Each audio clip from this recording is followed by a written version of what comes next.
Wong turu niku mari ra maksiat. Wong zina mergo apa? Mergo ora turu.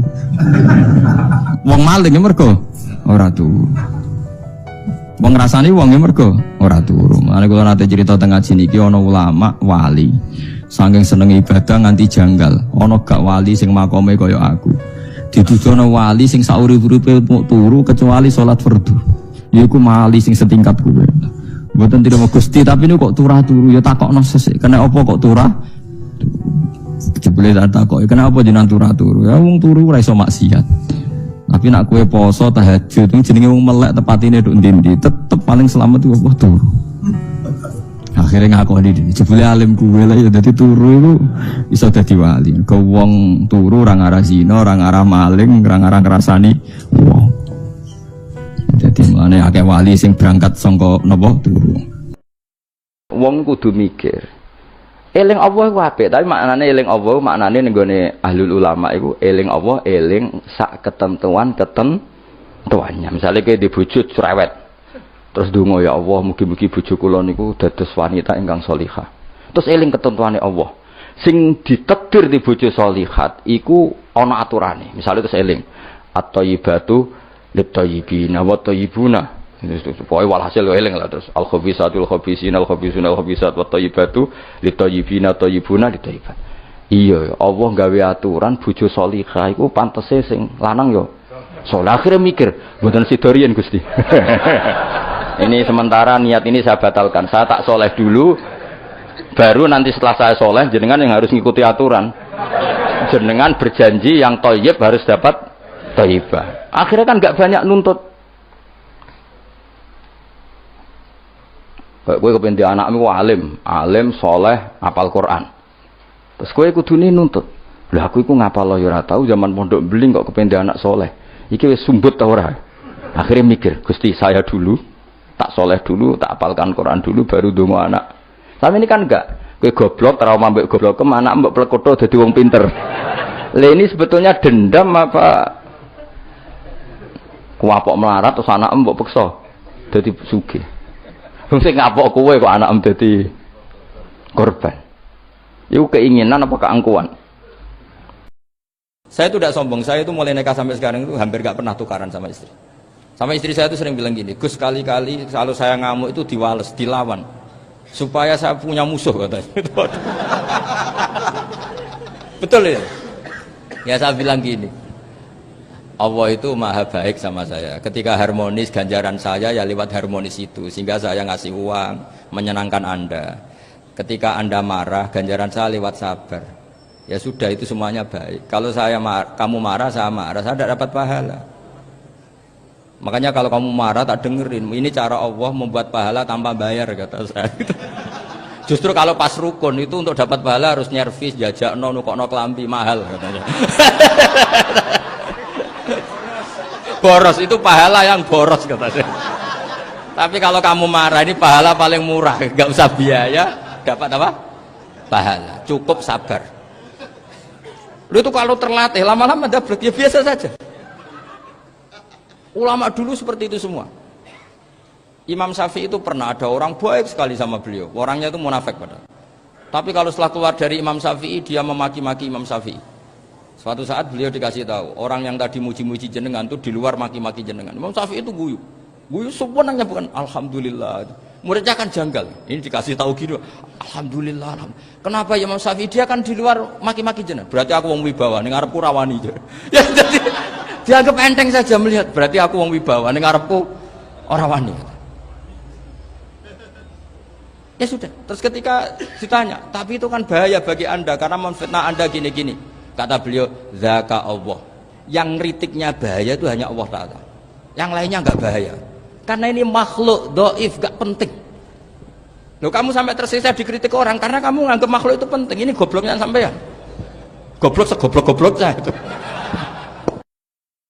Ning dunya mampir ngombe, awak dhewe sedang tas yo mati. Misale umur paling rata-rata swidak 70.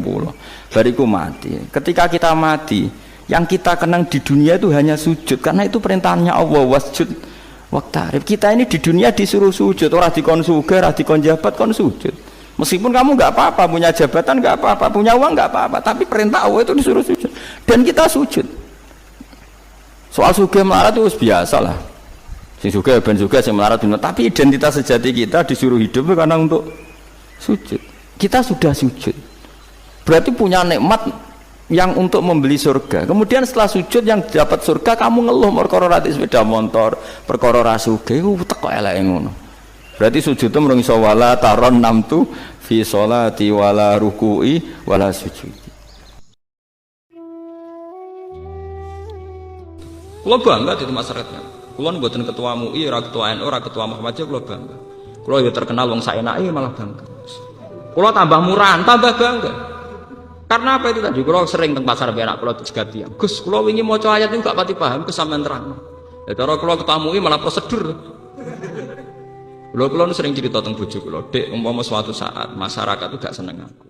Salah paham mbek aku. Nanti aku ditinggal, aku ora susah. Umpama bener senengku saiki 10. Terus krungu kabar jamaahku Bojonegoro bubar, wong sing seneng aku bubar. Iku senengku nganti saiki ya ora kurang sitok. Ya tetep 10. Mergo bubare wong, bubare makhluk. Iku ora tau penting. Kecuali pangeran bubar ra sida dadi pangeran. Lha iku lagi napa susah. Wah, anggere sing bubar iki makhluk-makhluk iku aku ora ngarah. Kita harus melatih diri begitu. Dan itu saya latih betul. Secara fisik juga saya latih. Kalau kan saya sering lunga piyambak. Roh rasane umbal, roh rasane ngurus barang sendiri, anak saya tak jak sendiri, roh rasane rumah anak sendiri. Kita harus melatih, andai kan kita hidup sendiri. Dengan demikian kita terlatih menjadi abdullah, bukan abdul fasilitas. Mergo nek wis biasa sugih misale tas ono sing gawakno dhewe. Ngamuk wong perkara ora mbukakno pintu. Saking kulinane biasa ora sing mbukakno. Ana kiai ngamuk santrine perkara sandale rung ditoto. Akhire kulino barang sepele dianggap barang gede. Akhirnya kita budaknya nafsu. Kita emosi ora krana hak Allah dilanggar tapi krana hak kita harusnya sebagai ulama kan hanya tersinggung kalau hak Allah telah terlanggar. Tapi kita tersinggung karena hak kita. Sari sandal ra ditoati buka. Makanya kita harus melatih diri. Andai kan kita hidup sendiri. Walaqad ji'tumuna furoda kama khalaqnakum napa awal. Bahwa pada akhirnya kita ketemu pangeran piyambakan, kita munajat dengan pangeran sendiri. Dan ini penting kalau aturaken mergo sekarang itu ada krisis begitu. Tentu apa? Kita ustaz menggauli santrinya. Seorang kiai dibakar karena santrinya hamil. Lo sering ditakuti mahasiswa, ditakuti itu fenomena kiai apa? Oh, itu bagus gitu. Kok aneh apa? Oh, kamu jadi bagus. Iku nunjukno Islam itu bener. Jadi kekuatan teks samawi itu masih kuat mengalahkan Kudus. Bangkarmu, kudune gue syukur. Bisa ini ya, dan kiai ngambil santri ini akhirnya jatuh. Jatuh itu berarti masih bagus umat Islam. Karena masih mempercayai teks Quran azina itu haram. Padahal isinya Quran, isinya Islam itu Quran hadis ya. Nasib bayar kan ngeten, gara-gara kiai zino, teke kok kalah no. Enggak apa-apa itu karena seorang kiai. Tek balatas lu kok. Lu bukan. Lu enggak. Saat ini ngeten, cara Quran, wong kan wajib iman be Quran titik, ora ono ning gone Quran wong iman be kiai itu. Tek Quran mengatakan zina haram, ya sudah yang melakukan zina jatuh, berarti umat Islam masih meyakini tek itu gitu. Enggak apa-apa gitu. Soal kita cemas ya, artinya kita sebagai sama-sama santri menyayangkan, tapi juga bertarung Islam rusak aja, tidak apa-apa, Islam baik-baik saja. Boleh kejadian Islam apa-apa. Iya betul. Justru sampai bangga, perasaan umat Islam masih lebih menghormati hak itu. Ya, mayoritas umat Islam masih menghormati hak. Artinya yakin betul, benar Qurannya dibagi ya. Kiai ini enggak apa-apa. Justru kan kiai ini umat Islam baik-baik saja, nyatanya langsung kiainya jatuh, umat Islam tetap enggak ini zina haram kan? Tidak apa-apa. Terus senang kali apa kiai gede, tidak apa-apa baik-baik. Kiai cowok Islam enggak apa-apa. Mulai gue beda dengan Ramadan. Kadang gue sekesnya aku. Aku itu cuma ada budi gak bakas murah. Aku di murah Islam gak apa-apa. Yang beruang Islam ceknya kelikoran hati apa-apa. Cek pulau pimpin, cek boten, dan urusan. Sampai ngaji pulau.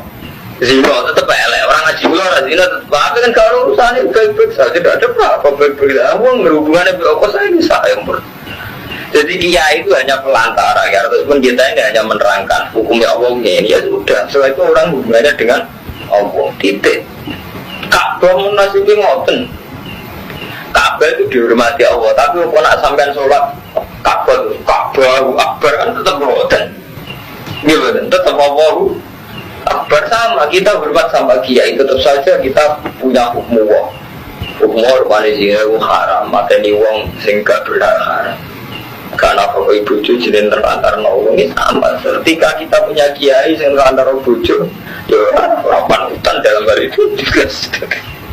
Jadi hukumnya apa betul kuat itu. Kalau bulan balik ini, kalau sering ngomong, jadi tidak ada apa-apa. Hidup ini tidak ada apa-apa. Selama kita mendialekkan ya, kalian Allah gitu.